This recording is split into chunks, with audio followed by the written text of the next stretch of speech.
Simulation, having done simulators back in the 80s and 90s, and they're done all the time. My feeling is they're more propaganda internally to raise funds for things. Like you do a military simulation because you want to persuade people internally to buy more of this kind of missile or whatever. But for the people on the ground, it's like, I think it has to be connected. I think somehow the Haiti experience is somehow you got the magic that what you did here that most immediately and directly you bridge that gap of all the geography and you collapse the geography and everyone was able to work together, but it wouldn't be the same as simulating and not having the people there. Well, right, I think it would have, well, I think part of it would have to be real world. So there's a game in Washington, D.C. called Survive the Night that happens once a year, and you show up in teams, and it's essentially like a giant game of tag, more or less, where everyone starts out, so there's bad guys and then there's good guys, and if you get caught, you become a bad guy. And it's very simple rules, but you have to go to like 8 different spots within the city, and like, I know last year someone told the park police that one of the other people had drugs to delay them and stuff. It's kind of a wild game. But anyway, that doesn't directly relate to disasters, but there's clearly like different, you could help each other, there's different ways you could act, but it's on the ground and it's real. Like, is there a way to do something similar to that, but also have remote people involved as well? Like, you get together ahead of time with your team and you know you're going to have people on the ground as well, and how do you add the random variables as well, though?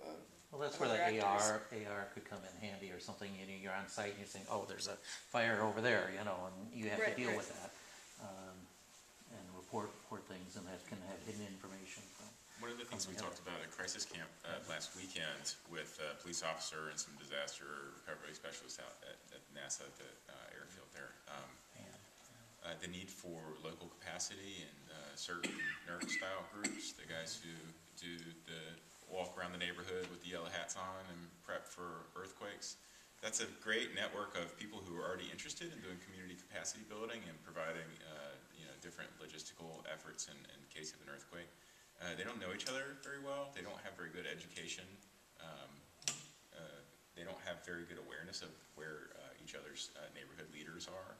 And I think that there's an opportunity there for giving them some incentives towards being more mobile and geolocated and geo-aware.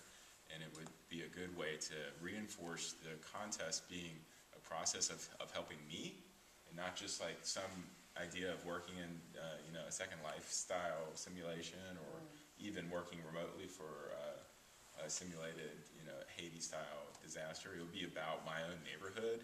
And so you could judge different metrics like the number of people who are signed up, or whether or not your neighborhood leaders are located or somehow connected. And maybe it would be possible to do it like on a city scale. I'm thinking of like the Google Fiber contest, where all these mayors went out and made pools themselves and renamed their cities and stuff to try to get attention of Google for winning the fiber prize. Like, what if there was a prize for being the most networked team of NERC leaders in the United States? That would be measurable and it would be fun, and you could have some contests like that. Oh, I think that's a great idea, that the prize is for things that you actually do in your communities now that you have to make, convince the prize giving body is going to also be connected to disaster response. I think that's the ideally, so that the prize is for something that does something in a community that's related to future. One of the things that's always a key, like dealing with water, communications, food, and health.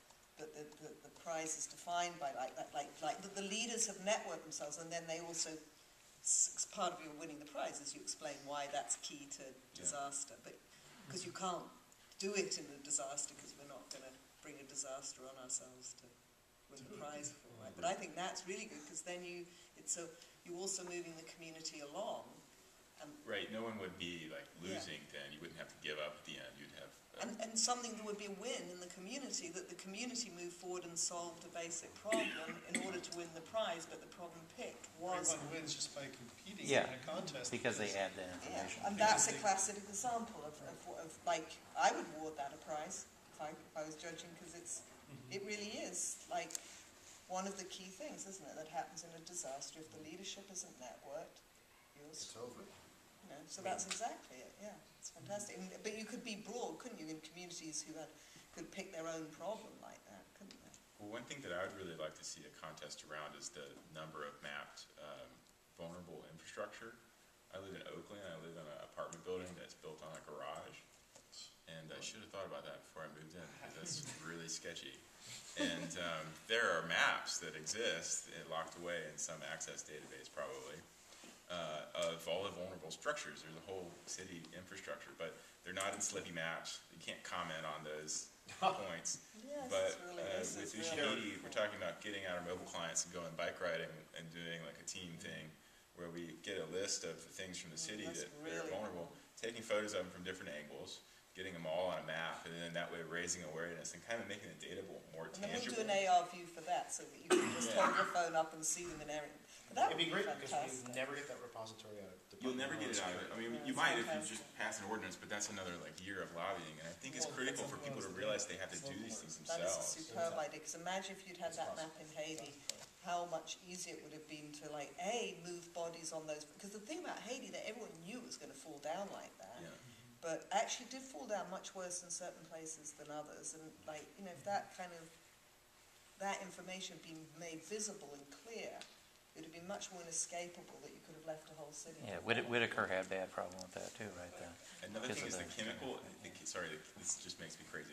The chemical manifest. You see the diamond indicators on they're red, blue, green, and they have some cryptic number. Like nobody knows what that means. First of all, there's not literacy about that. Although you can look it up. But the actual manifests of how much of those chemicals are present and how dangerous they are usually in the building on paper. So if the building collapses and there's a big white plume that comes up, is that phosphorus? Oh, yeah. But this you could give you could take, this is a goal thing. The goal is to produce as much of, of wherever you are in the world, do the most impressive job on this problem in whatever way you can, crowdsourcing photos. Except for some communities are not set up to do this. How do you translate this to a community that doesn't have? If you had a small community or one that was less vulnerable, they might be at a disadvantage. Yes. That's how do you deal with that, because So how they transition leadership is very different based on culture, and you got to be prepared to have a transition leadership at the same time as the crisis, because I think it'll knock out leaders. right. But this is a wonderful idea of something you could achieve, and that would be fantastic, and it brings together the skills you're interested in. The only thing is, how do you get that going in communities that don't have as many tools to do that? Sorry, I cut you off. What were you going to say? No, it's no problem. I mean, I was just thinking, there's some really nice ideas being tossed around, but I mean, I'm just thinking for DARPA, I'm not an expert on it by any means, but I did get involved with like DARPA Grand Challenge briefly, providing LiDAR data to some of the teams for their robots to use. But is it true that if none of the vehicles cross the finish line, there's no prize awarded? I'm not sure if I'm trying to remember, but I believe that was how it works. I'm just thinking, a lot of these, I think, ideas will work great, and I agree that they're certainly beneficial to the community. Probably would help if a real disaster like the premise actually would happen to go through these drills. But first for a DARPA exercise, I think there really has to be a very cut and dry way of measuring, and it's difficult to do. And it's like, if we're trying to measure situational awareness or something, that's pretty intangible. It's hard to what's the unit value of situation Well, awareness? one that I would put out there as a disaster responder would be build a UAV with LiDAR, multispectral capabilities, capable of flying in box patterns autonomously over a disaster zone, and be able to get useful three-dimensional imagery out in less than X hours of X amount of square kilometers. That's more technology prize, isn't it? That's a sort of which is It's not building the relationships, but Dan, I mean, the capability of getting LiDAR that small, a hand-launched UAV, and that's just a couple. Most of these things are 3, 4, 5 kilos. Usually there's some 3D cameras built locally that measure the time of the flash, so if you're